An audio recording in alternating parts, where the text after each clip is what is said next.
Hello again and welcome to another Warhammer 40k Genestealer cult video.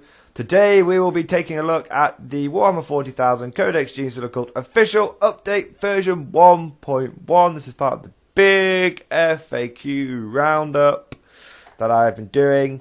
I've done the guard. That was a bit of a salty one, guys. Not gonna lie, a bit of a rant video, but I know you guys love a good Mordian glory rant video every now and again.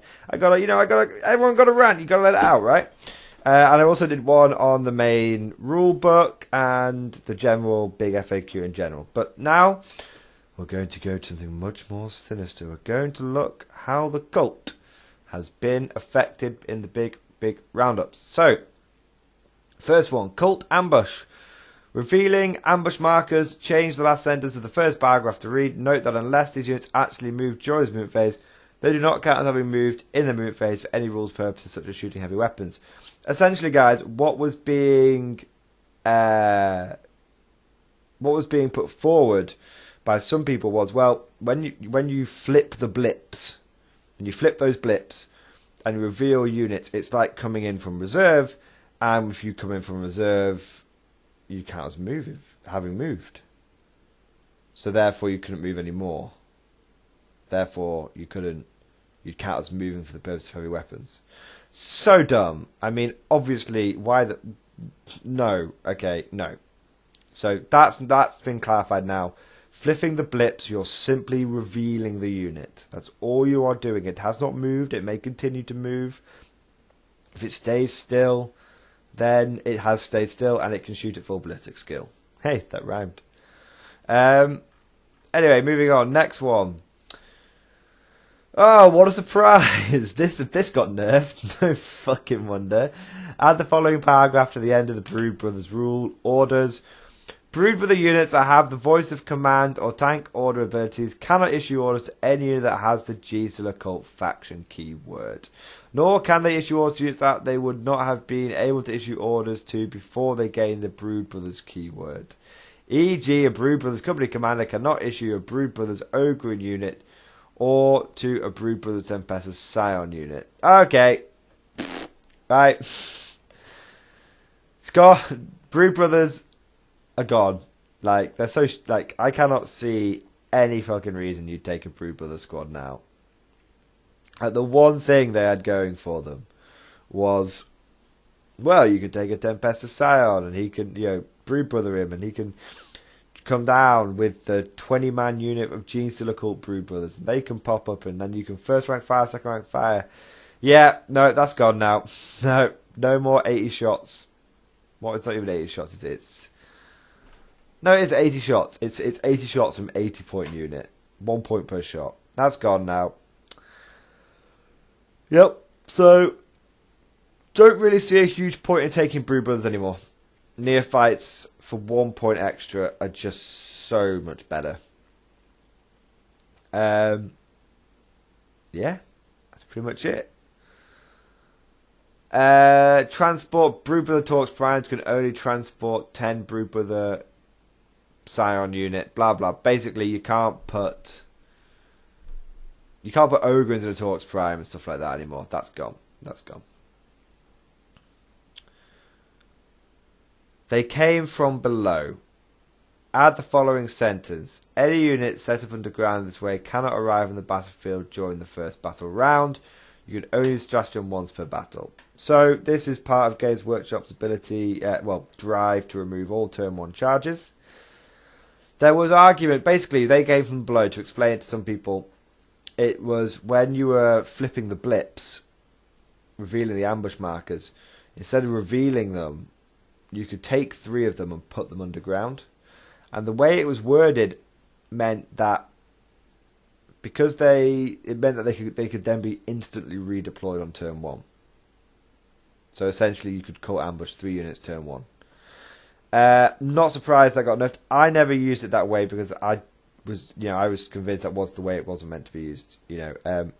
So I never used it that way. I understand why people did do it, but not surprised. Pardon me. Not surprised that got nerfed at all. Not surprised. Lurk in the shadows. Change the third sentence to read, until the end of the phase, enemy models can only shoot that unit if it is the closest enemy unit that is visible to them. So, so you have to be wholly in cover, and they have to be visible. Okay. That's interesting. I wonder how that affects indirect fire weapons. Because a mortar doesn't need to be able to see the enemy to shoot it, fine. But this says that you do need to be visible. So does that mean... To be fair, I'm not sure how often that's going to come up. Because generally this unit's going to be in cover further away. So the mortar... Yeah, I don't think that'll come up.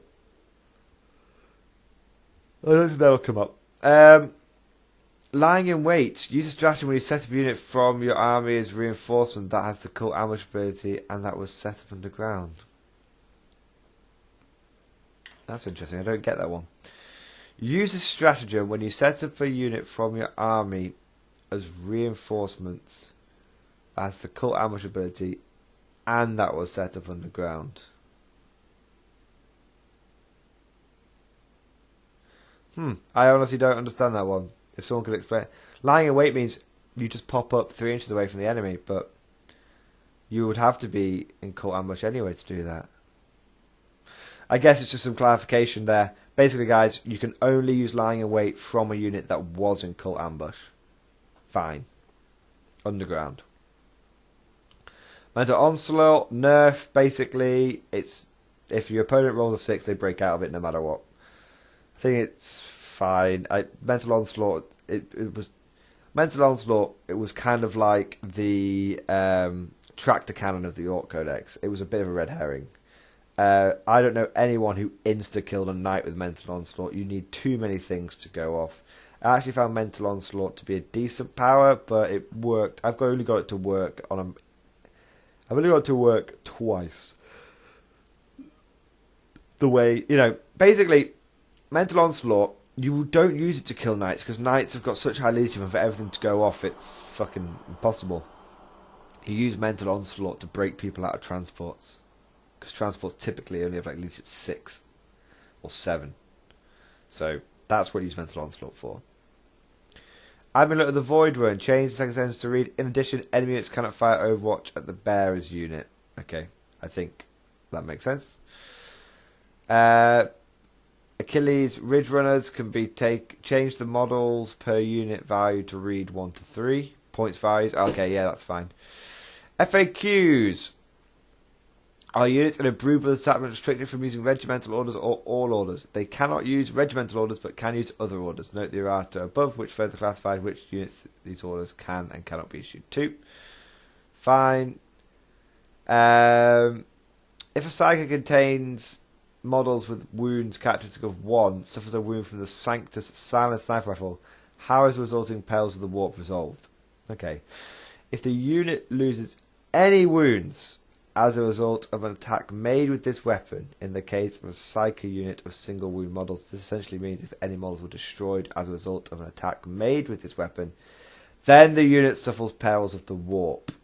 Note that the unit only suffers Perils of the Warp after the attack has been resolved. Therefore, if the last model in that unit was destroyed by the attack, then there is no unit left on the battlefield to suffer Perils of the Warp, i.e. this ability can't cause a Psyker unit to explode if the attack destroys the last model in the unit before it suffers Perils of the Warp. Okay, I get that. Someone who's dead can't suffer Perils of the Warp. I get it. So this is kind of like clarifying how do you, does the Sanctus sniper rifle can it chain Perils of the Warp? Let's say you've got 3 units of Rubric Marines, 1,000 Suns, one after the other, and they've all only got like 2 or 3 models in. And what if you can't? Well, let's say one unit's got 1 model and the other units have got 2 models.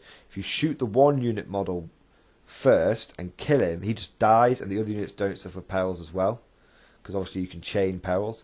But if you were to shoot one of the 2-man units first, kill one, perils, that unit then dies to perils, then the other units next to it would also start suffering perils. So there you go. That's cool. I think it means you can still chain it. It's just harder to chain the explode now. Fine. If I target an enemy model within 1 inch of another enemy unit with the mind control psychic power, can I choose to shoot with that model's model if the power is successfully manifested and I beat its leadership characteristic on the 3-6 roll? No, basically. As this model is now treated as part of your army, it would follow all the normal rules for units, making shoot attacks whilst within 1 inch of a unit. So the answer to this question is no, unless you are shooting with a pistol weapon. No, this model can still make a single close combat attack though instead. So that's how we played it. If you go and watch the latest battle report I did with my Genestealer cult versus Guard and a Knight, that exact situation came up and we played it correctly. So, you know what? Well done, Simon, for figuring that tactic out. And well done for both of us for getting it right. And I totally agree with that. That it says it's part of your army. It is. I mean, that's what they're the rules. Doesn't allow you to break the normal rules of the game. I am okay with that. It's a nerf. I get it, but I'm okay with it. So, some of you might be thinking, why are you taking this FAQ so lightly, Mordian Glory? Why were you so salty about the Guard one and you're so chill about the Cult one? Well, obviously it's because I'm a loyal Guard player, but also because the ones in this FAQ make sense. If you're revealing an ambush marker, then of course the unit still gets to move. You're just revealing what was there. The unit hasn't moved, it's just been revealed. I understand why Brood Brothers got nerfed. It was crazy being able to deep strike down one Tempester with 3 units of 20 Brood Brothers from the Genestealer Cult Codex and give every single one of them first rank fire, second rank fire because you got the command rod and you inspired tactics. That is mad. That is very powerful. That's very, very, very powerful. That was like 285 points on a command point to unleash 240 lasgun shots, which you could do on turn 2. Of course that was going to get nerfed. It's a shame. You know how I would have changed it? Let me tell you how I would have changed it. I would have simply said, well, it makes sense, I would have just had it where only company commanders could issue orders to them. Because that way, you can't really deep strike them down. In rapid fire range, you can't do that. Company commanders are foot slogging. You'd have to foot slog your units of 20 men up there. That would have made more sense. That would have been a nerf, but not a completely invalidation of the tactic. But whatever, Games Workshop seems to be killing tactics at the moment, which is a shame. The Came From Below one, I already was playing it that way. I knew what the intention was. You put through units into cult ambush to get a pop-up like all the rest of them. I get that. I'm fine with that nerf. Mental Onslaught, I knew they were going to do something to it. This is probably the simplest way of doing it. Fits in with Death Grip as well.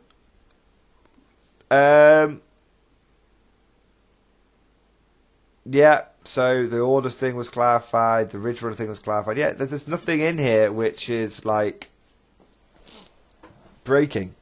This is an FAQ, this is clarification. This is not massive rules changes. It's just clarification on what they intended. That is what an FAQ should be about.